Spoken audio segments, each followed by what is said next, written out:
আসসালামু আলাইকুম। এখানে আপনাদেরকে দেখাবো যে কিভাবে একটা পেশেন্ট আপনি অ্যাড করবেন এবং তার অ্যাপয়েন্টমেন্টটা নেবেন।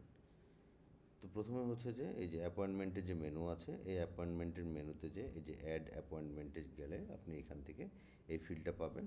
এখান থেকে আপনি যে পেশেন্ট যেটা আছে, পেশেন্টের পাশে যে একটা প্লাস চিহ্ন আছে গ্রিন কালারের, এখানে ক্লিক করলে আপনি পেশেন্টের নাম দিয়ে দিলেন। এখানে যে যা আপনি সাপোজ নাম দিয়ে দিলেন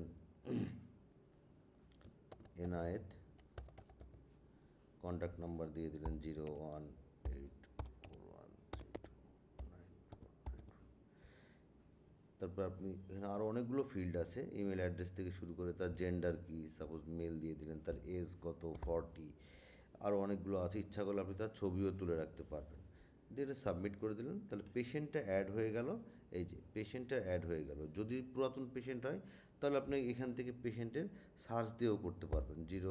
যদি কোনো পেশেন্টের পুরাতন পেশেন্ট হয়, যদি মোবাইল নাম্বার থাকে মোবাইল নাম্বার দিয়ে, এই যে মোবাইল নাম্বার দিয়ে সার্চ দিয়েও করতে পারবেন। আবার এখান থেকে আপনার যে পেশেন্ট আছে সে পেশেন্টের ইয়ে থেকেও করতে পারবেন। অ্যাপয়েন্টমেন্ট নেওয়ার সময়তে পূর্বের পেশেন্ট হলে আপনি সার্চ দিয়েও করতে পারবেন। আবার নতুন পেশেন্ট হলে এই যে প্লাস, আমি আবারও বলি, প্লাস বাটনে ক্লিক করলে এখানে দুইটা হচ্ছে ম্যান্ডেটরি, একটা হচ্ছে নাম, একটা হচ্ছে ফোন নাম্বার, এই দুইটা দিতেই হবে।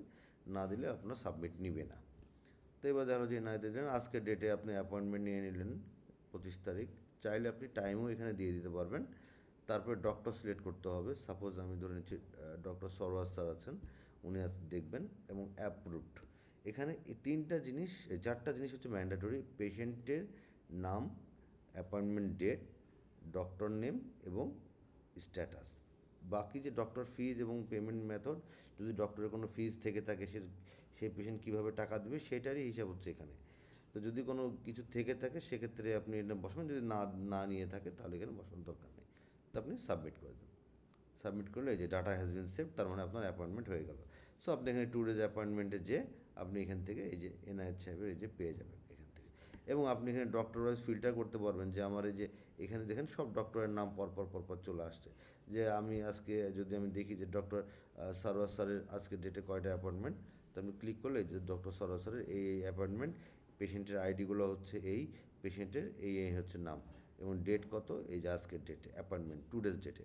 এবার যদি আপনি মনে করেন যে আমি গতকালকে ডেটেও দেখবো যে আমি কী অ্যাপয়েন্টমেন্ট ছিল, এই যে আপনি অল অ্যাপয়েন্টমেন্ট লিস্টে চলে যান। অল অ্যাপয়েন্টমেন্ট লিস্টে গেলে এই যে আপনার ডেট ওয়াইজ এখানে সব চলে আসছে। আপনি চাইলে এখান থেকে ফিল্টার করে নিতে পারবেন। আপনি যদি 25 তারিখ দেন এবং এই অল অ্যাপয়েন্টমেন্ট যে আপনি সব কিছু দিয়ে ফিল্টার করতে পারবেন। আজকের ডেট, তারপর আপনি যদি মনে করেন যে আমি এই আজকের ডেটে আমি দেখতে চাচ্ছি যে ডক্টর ইশরাক আহমেদ কয়টা রুগী দেখেছে, তো সার্চ করেন, এই যে একটা রুগী দেখেছে শফিক নামে। তো এরকম আপনি যদি মনে করেন যে না, আমি আজকে ডেটে দেখবো যে ডক্টর সরোয়ার সাহেব স্যার কয়টা রোগী দেখেছেন, সার্চ করেন, এই যে 3টা রোগী দেখেছেন আজকের ডেটে। ঠিক আছে? তো আপনি ডেট ওয়াইজ আপনি সার্চ করতে পারবেন যে আসলে অ্যাপয়েন্টমেন্টটা আপনি কীভাবে কোন জাস্ট সিম্পল অ্যাড অ্যাপয়েন্টমেন্টে যে এখানে নতুন পেশেন্ট হলে এখানে প্লাস বাটন ক্লিক করে পেশেন্ট অ্যাড করে দেবেন। আর যদি আগের পেশেন্ট হয় তাহলে এখানে যা সার্চ করলে চলে আসবে। তো এই হচ্ছে আমাদের অ্যাপয়েন্টমেন্ট সিস্টেম।